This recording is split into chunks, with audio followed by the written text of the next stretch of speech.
café. Me conecto a nueva vida y me lleno de alegría porque sé que todo va a estar bien. En mi casa, en el auto, de camino a donde sea, entre todo lo que hay que hacer. Ya por nada me preocupo y me siento bien seguro porque cada día lo comienzo aquí.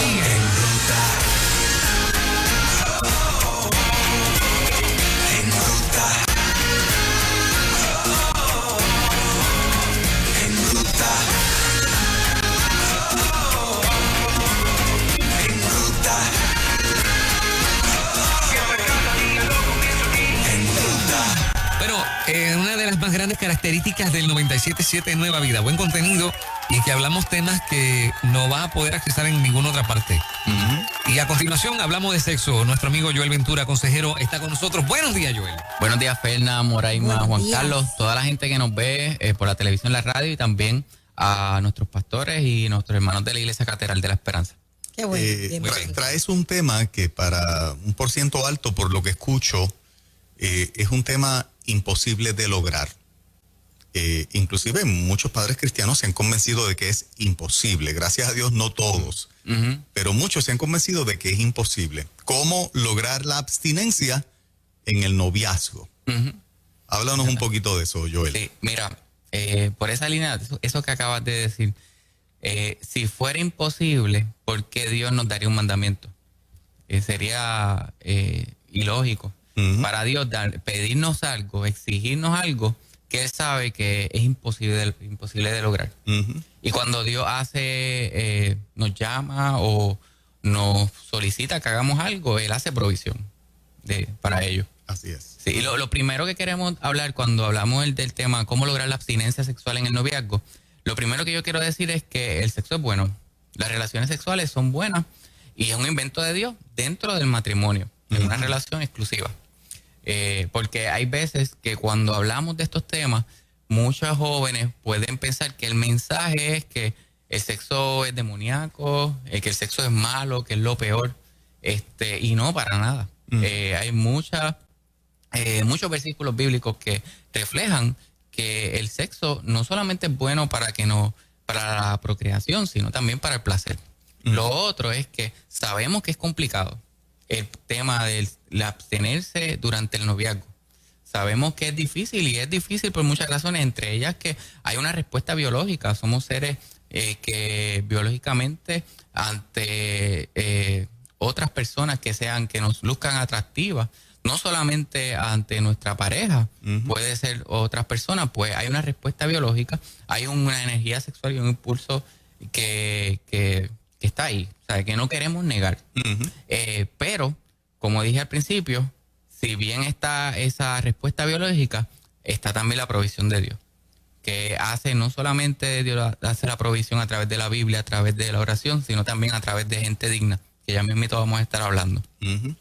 Pero, cuando hablamos entonces de abstinencia sexual, es bueno que definamos de qué estamos hablando, porque muchas veces para algunos abstinencia sexual es solamente abstenernos del coito, de que no haya una penetración. Y pueden muchas parejas decir, pues nosotros estamos en abstinencia porque o todavía soy virgen, porque todavía no ha habido penetración, a lo mejor están teniendo sexo oral, y aunque parezca que se cae de la mata, si estás diciendo que estás teniendo sexo oral, estás teniendo sexo. Pero para muchas personas piensan, no, espérate, estamos haciendo otras cosas que están en los límites, pero no se consideran como que ya hemos tenido relaciones sexuales.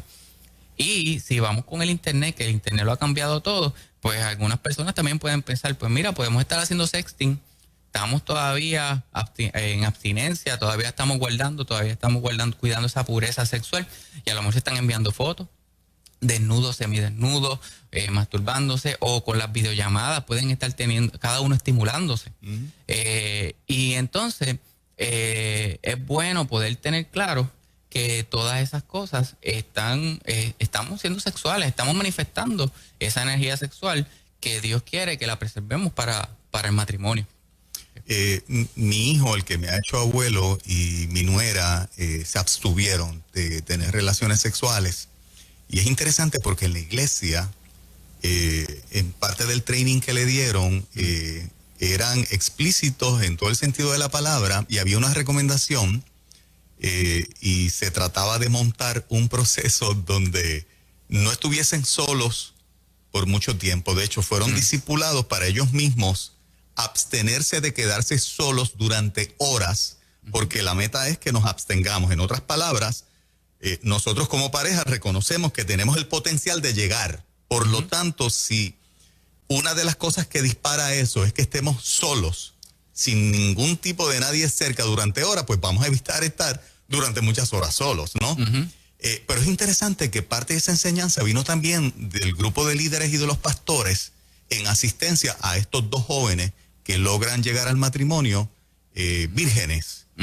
Y aunque, ¿verdad?, mucha gente todavía le parezca imposible, obviamente los conozco con la suficiente honestidad para que ambos representen lo que es verdadero. Cuando ellos dicen, mira, nunca lo hicimos, nunca lo hicieron. Por lo tanto, es posible. Pero hay que abordar y hay que ser directo con el training que se le da a esa pareja de jóvenes, entendiendo lo que tú acabas de describir, que sienten y padecen, que tienen impulsos, que van a querer estar juntos porque se aman, etcétera. Y muchas veces no se logran porque tampoco se le da un training a los jóvenes de hablarle claro de cómo es el asunto, ¿no? Sí, y fíjate, ya en mito vamos a abordar un poco más sobre qué cosas, qué recomendaciones. Y dentro de ellas está hacer un plan. A mí me gusta un refrán que escuché hace un tiempo que dice, no planificar es planificar, la falta de planificar, a failure to plan is planning to fail. Lo tengo que decir en inglés porque no sé si me entienden. Cuando fallamos en planificar, estamos planificando para fallar. Exacto. Y entonces, ¿por qué es importante la abstinencia sexual? Yo creo que una de las razones es las consecuencias y los riesgos, ¿verdad? Porque Dios no es un papá anticuado que quiere ser aguafiesta y dice, yo sé que esto es placentero y pero yo no quiero que lo haga. No. Dios sabe que hay unas consecuencias. La falta de un compromiso, la falta de estar listos, tanto la madurez en todos los sentidos, la falta a lo mejor de la capacidad económica, porque criar un niño o una niña es sumamente complicado. Y una de las consecuencias pudiera ser el embarazo cuando no estamos listos, ninguno de los dos, ni ninguno de los dos estamos comprometidos, y ahí entonces luego viene la idea de entonces, pues esto es bien fácil, vamos a abortar, y vienen entonces otras complicaciones, o aumenta los riesgos de contagio de enfermedades de transmisión sexual, y todas esas consecuencias están ahí, y por eso pues Dios quiere cuidarnos. Ahora, ¿qué podemos hacer? Espérate, bien importante. Algo que Mari, cuando estábamos preparándonos para esto, ella me decía, oye, Ibel, pero menciona que esto aplica solamente a los jóvenes y los viejos, y las personas ya adultas, mayores, o que ya estuvieron casados, están divorciados, porque muchas veces se percibe en la sociedad, aún dentro de la iglesia, como que esto aplica nada más a los jóvenes. Ya yo estuve casado. Exacto. Esto no es para mí. Exactamente. Sienten que tienen una licencia ya. Sí, esto es nada más para cuidar a los jóvenes. Yo estoy viejo ya, yo hago lo que yo quiero. Exacto.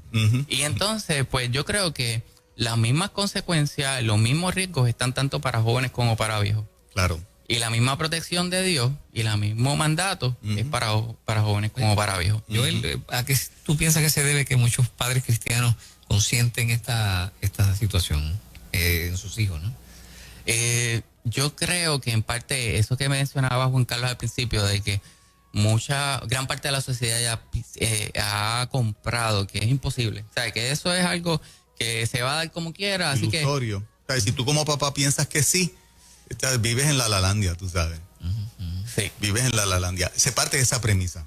Sí, es como algunos padres que dicen, pues mira, yo creo que la vez pasada tú estabas comentando de esta mamá que le enseñó pornografía a su hija, porque dijo, pues para que lo vea en la calle, que lo vea conmigo.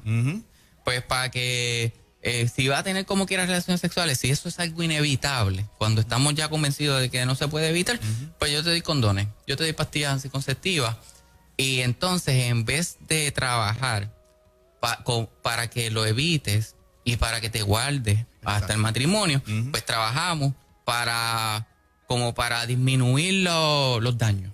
Exacto. Y eso es una pena porque en el noviazgo hay una alta posibilidad de que no continúe. Porque es para conocerse, ¿no? Definitivo. Entonces, si eso, imagínate, si eso fuese una norma, puede llegar a ser una complicación, ¿verdad? Tremenda. Y más si el noviazgo se está dando entonces dentro de la adolescencia.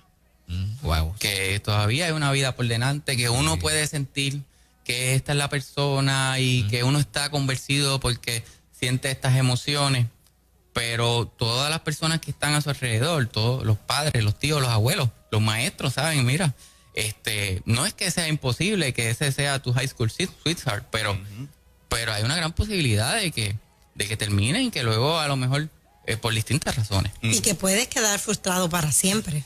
En la adolescencia se puede quedar frustrado, ese puppy love que a veces no lo superan por diferentes razones, ¿verdad? Sí. Y entonces lo llevan a otras relaciones más adelante y dice, ¿por qué cometí este error? Eso también ocurre.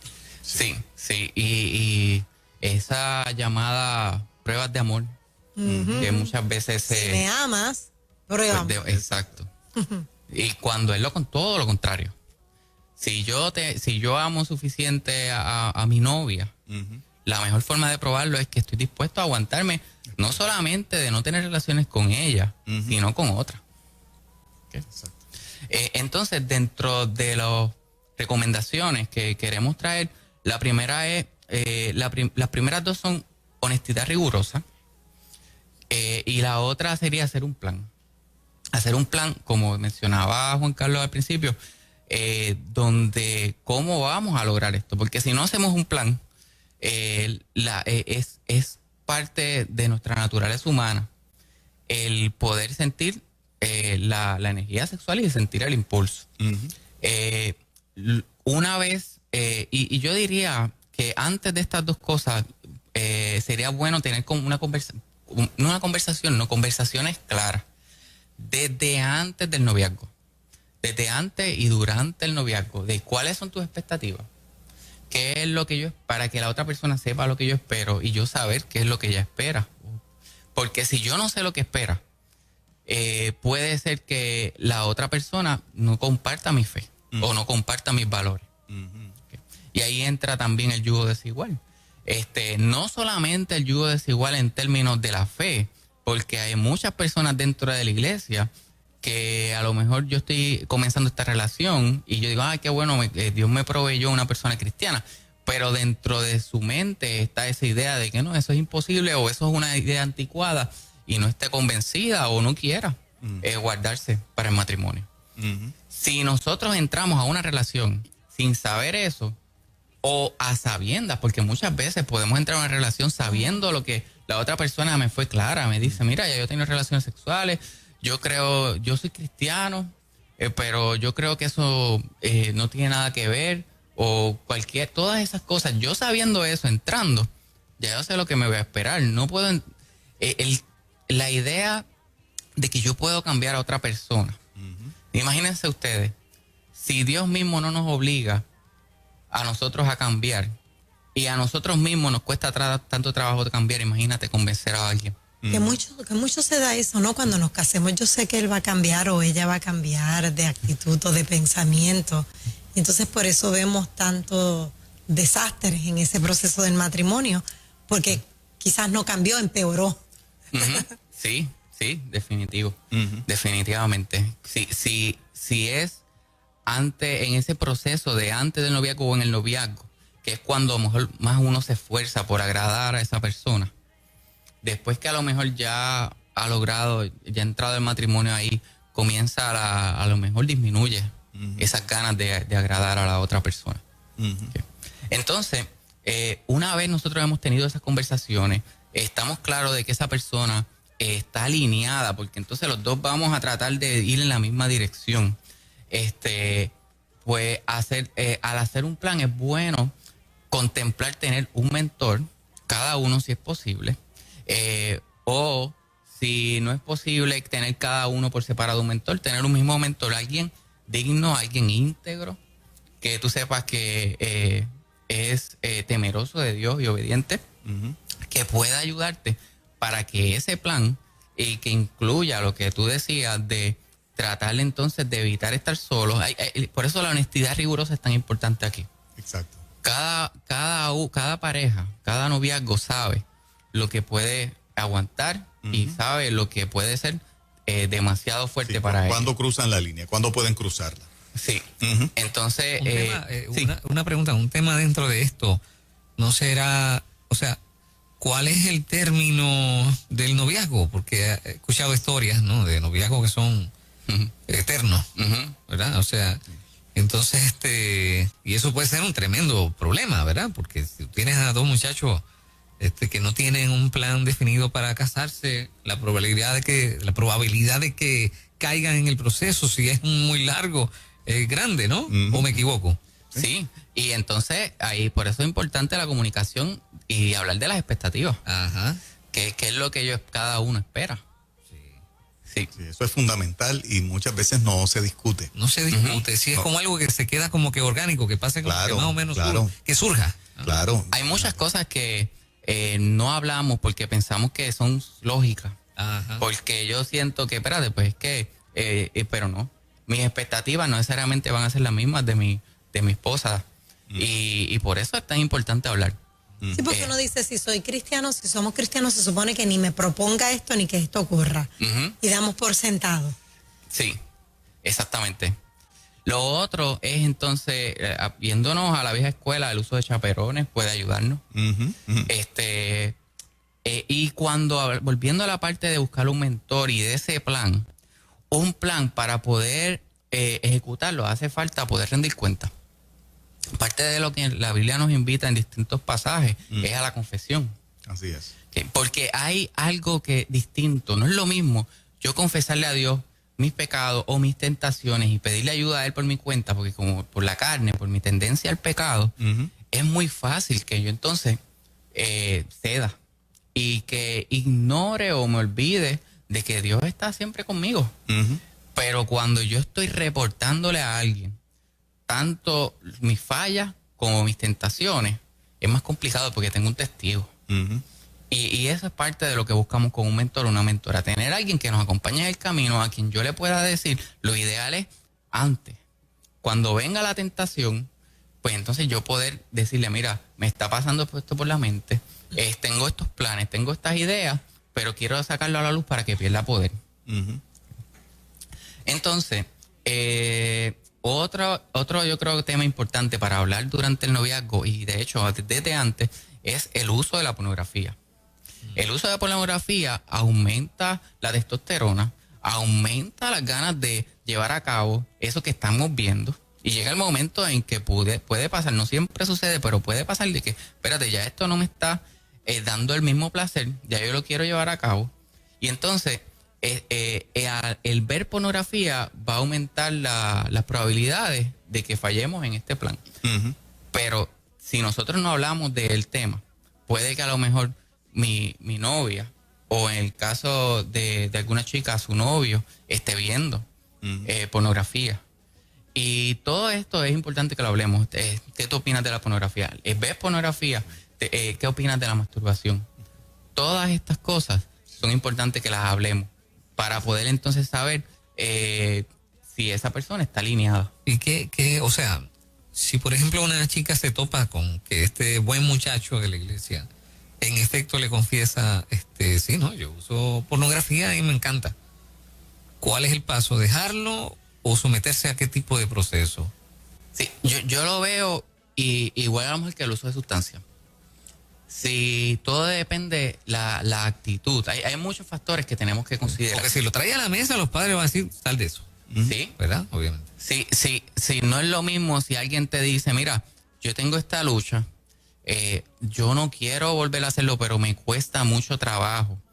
Y estoy haciendo esto, ya estoy buscando ayuda. Yo entro en un proceso, yo eso lo he dicho al pastor, los pastores me están ayudando, entré a este grupo de apoyo. Uno ve esa disposición, pues uno puede considerar quedarse. No estoy diciendo que tienes que quedarte, porque para eso es el noviazgo.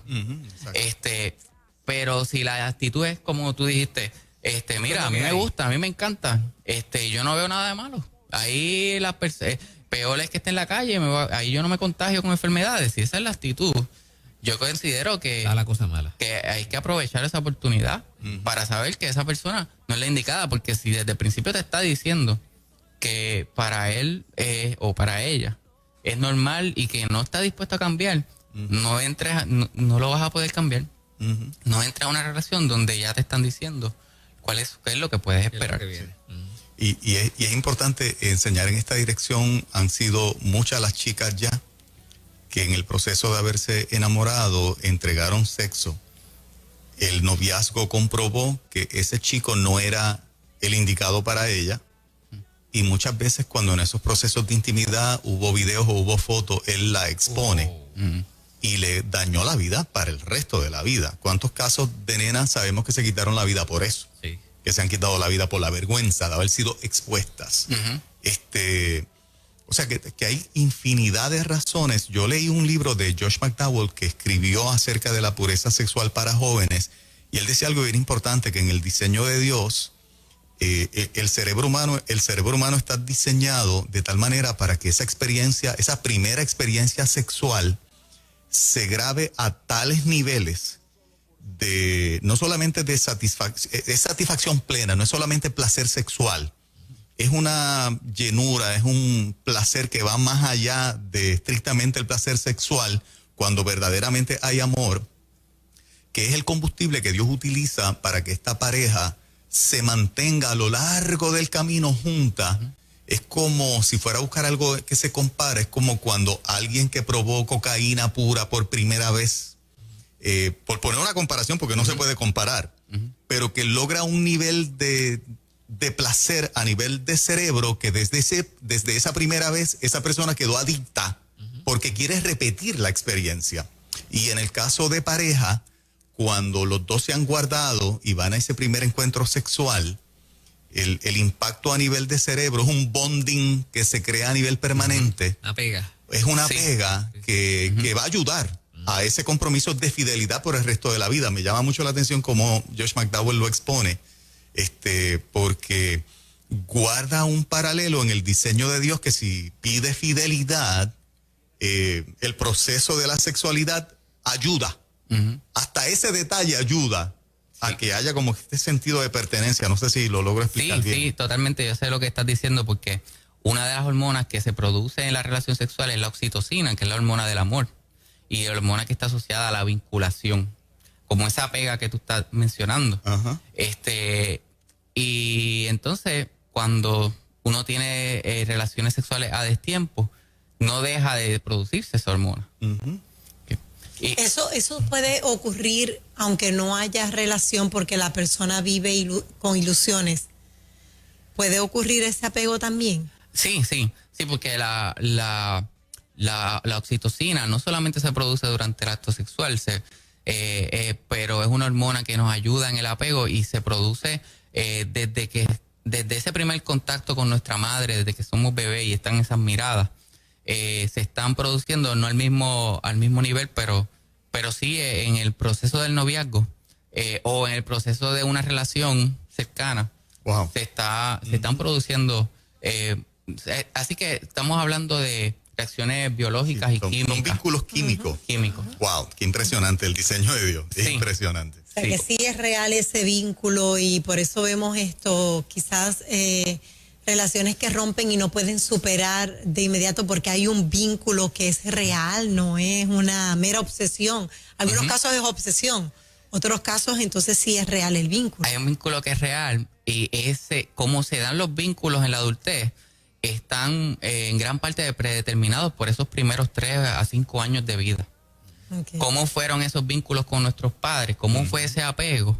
Wow. Va a determinar entonces cómo yo me relaciono con los demás y cómo entonces yo sé establecer fronteras y límites saludables en las relaciones, y cómo yo sé poder ver desde lejos, como dice el refrán, ¿no viste cuando venían con la escopeta para que te fueras corriendo? O sea, el poder ver todas las señales de alerta, no podemos desarrollar eso es aprendido en gran medida, dependiendo de esa relación con nuestros padres. Bien interesante el tema esta mañana. Súper se me acabó el interesante. tiempo, pero la gente que quiera comunicarse contigo, Joel, para consejería precisamente. Para poder darle teléfonos de otros profesionales, por ahí mismo la agenda está llena. pueden escribirme un mensaje de texto al 787-518-2357. Pueden entrar a nuestra página de canal de YouTube, Consejero Joel Ventura, y también a la página de Ismarí de su libro Tú, mi mejor cliente. Excelente. Joel, muchas gracias. Lindo día. Gracias a ustedes. Y por ahí viene Edwin Rivera Manso, lleva tu vida a otro nivel, hablando acerca de enseñanza.